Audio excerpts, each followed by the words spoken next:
Hi friends, വണ്ടിപ്പണിക്കാരൻ്റെ പുതിയ വീഡിയോയിലേക്ക് വീണ്ടും സ്വാഗതം. ഇന്നത്തെ നമ്മുടെ വീഡിയോ എന്ന് പറഞ്ഞ് ഈ കാണുന്ന ഒരു പോർഷയുടെ കയാൻ GTS ആണ്.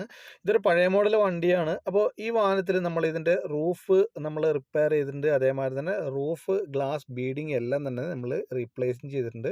അപ്പോൾ ഈ റൂഫ് എങ്ങനെയാണ് അഴിക്കുന്നത്, അതേമാതിരി തന്നെ അഴിക്കുന്നതിൻ്റെ പ്രൊസീജിയർ എങ്ങനെയാണെന്ന് മാത്രമേ ഇന്നത്തെ എൻ്റെ വീഡിയോയിലുള്ളൂ. അപ്പോൾ ഈ റൂഫ് ഗ്ലാസ് നമുക്ക് ഫുള്ളായിട്ട് മാത്രം ഇതിൻ്റെ ഫ്രെയിമോട് കൂടിയാണ് നമുക്കിത് അഴിക്കാൻ സാധിക്കുന്നത്. അപ്പോൾ അഴിക്കുന്നതിന് വേണ്ടിയിട്ട് ഇതിൻ്റെ മുകളിൽ ഫുൾ റൗണ്ടിൽ ബോൾട്ട് കൊടുത്തിട്ടുണ്ട്. അപ്പോൾ നിങ്ങൾക്കൊരു ഡൗട്ട് ഉണ്ടാവും, മുകളിൽ മാത്രമേ ഇതിന് ബോൾട്ട് ഉള്ളൂ.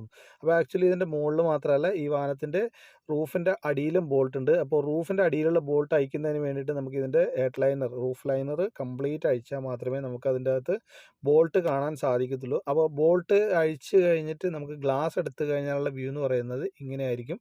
അപ്പോൾ ഇത് കണ്ടല്ലോ, ഇത് ഫുള്ളായിട്ട് ഫ്രെയിമോട് കൂടി നമുക്ക് ഒറ്റ പീസായിട്ട് അഴിച്ചെടുക്കാൻ സാധിക്കുന്നത്. അപ്പോൾ ഇതിൻ്റെ ഈ കോർണറിൽ ഫുള്ളായിട്ട് റസ്റ്റ് പിടിച്ചിട്ടുണ്ടായിരുന്നു. അപ്പോൾ നമ്മൾ അതിൻ്റെ വർക്കും കാര്യങ്ങളെല്ലാം കഴിഞ്ഞിട്ടുണ്ട്. അപ്പോൾ അതേമാതിരി തന്നെ ഇതിൻ്റെ എന്താ പറയുക, ബീഡിങ് എല്ലാം നമ്മൾ റീപ്ലേസ് ചെയ്തിട്ടുണ്ട്. അപ്പോൾ ഈ റീപ്ലേസ് ചെയ്യുന്ന സമയത്ത് ഉള്ള ഒരു ജസ്റ്റ് ഷോർട്ടായിട്ടുള്ളൊരു വീഡിയോ ആണിത്. അപ്പോൾ ഇത് ഇച്ചിരി അത്യാവശ്യം നല്ല വെയിറ്റ് ഉള്ള ഒരു സംഭവമാണിത്. അപ്പോൾ ഇത് പിടിപ്പിക്കുന്നതിന് വേണ്ടിയിട്ട് നമുക്ക് ഒരു 4 ആളുടെ സഹായം ആവശ്യമുണ്ട്. അതേമാതിരി തന്നെ ഇതിൻ്റെ ബോൾട്ട് കറക്റ്റ് പ്രോപ്പർ അലൈൻമെൻ്റ് ആയിട്ട് വേണം ഇടാൻ. അതേമാതിരി തന്നെ ഇത് ഫിറ്റ് ചെയ്യുന്ന സമയത്ത് ബോഡിയിലൊന്നും സ്ക്രാച്ച് ഒന്നും വരാൻ പാടില്ല. അതുകൊണ്ട് 4 പേര് കറക്റ്റായിട്ട് അത് ആ ബോൾട്ടിൽ ലോക്കിൽ ഇടുന്നുണ്ട്. അപ്പോൾ ഇത് കണ്ടല്ലോ, കറക്റ്റ് ആ ഫുൾ റൗണ്ടിൽ ലോക്കിൽ കറക്റ്റായിട്ട് ഇടണം. അതേമാതിരി തന്നെ അതിൻ്റെ അടിയിലായിട്ട് നിങ്ങൾക്ക് ഫുൾ റൗണ്ടിൽ നെറ്റ് ടൈറ്റ് ചെയ്യാനുമുണ്ട്.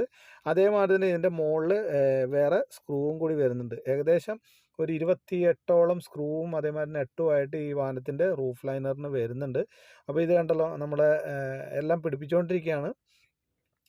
2 ടൈപ്പാണ് സ്ക്രൂ വരുന്നത്. ഇതിൻ്റെ മുകളിൽ നിന്ന് മറ്റേ ടോക്സ് പോലെയുള്ള ഒരു സ്ക്രൂ വരുന്നുണ്ട്. അപ്പോൾ അത് ആക്ച്വലി ഞാനിത് എൻ്റെ വീഡിയോ എഡിറ്റ് ചെയ്യുന്ന കുറച്ച് ദിവസങ്ങൾക്ക് ശേഷമാണ്. അപ്പോൾ അതുകൊണ്ട് എക്സാക്ട്ലി എത്രയാണ് എന്ന് വരുന്നത് എനിക്ക് അറിയില്ല. അത് നിങ്ങൾക്ക് മനസ്സിലാവുന്നത് തന്നെയാണ് പിടിപ്പിക്കുന്ന സമയത്ത്. അപ്പോൾ നമ്മളിതിൻ്റെ വർക്കും കാര്യങ്ങളെല്ലാം കഴിഞ്ഞിട്ടുള്ള ഒരു വീഡിയോ ആണ്. ഇത് കണ്ടല്ലോ, എല്ലാം നമ്മൾ പിടിപ്പിച്ചിട്ടുണ്ട്. അതേമാതിരി തന്നെ ഇൻറ്റീരിയർ ക്ലീനിങ്ങും കാര്യങ്ങളെല്ലാം ചെയ്തിട്ടുണ്ട്. ഇതിൻ്റെ അകത്ത് വാട്ടർ ലീക്കേജ് ഉണ്ടായിരുന്നു. അപ്പോൾ വാട്ടർ ലീക്കേജിൻ്റെ റിപ്പയറും അതേമാതിരി റസ്റ്റിൻ്റെ പെയിൻറ്റിങ്ങിൻ്റെ റിപ്പയറും കാര്യങ്ങളെല്ലാം തന്നെ നമ്മൾ ചെയ്തിട്ടുണ്ട്. അപ്പോൾ ഈ വീഡിയോ നിങ്ങൾക്ക് ഇഷ്ടപ്പെട്ടുണ്ടെങ്കിലോ ഉപകാരപ്പെട്ടുണ്ടെങ്കിലോ ചാനൽ സബ്സ്ക്രൈബ് ചെയ്യണം, എന്നെ സപ്പോർട്ട് ചെയ്യണം.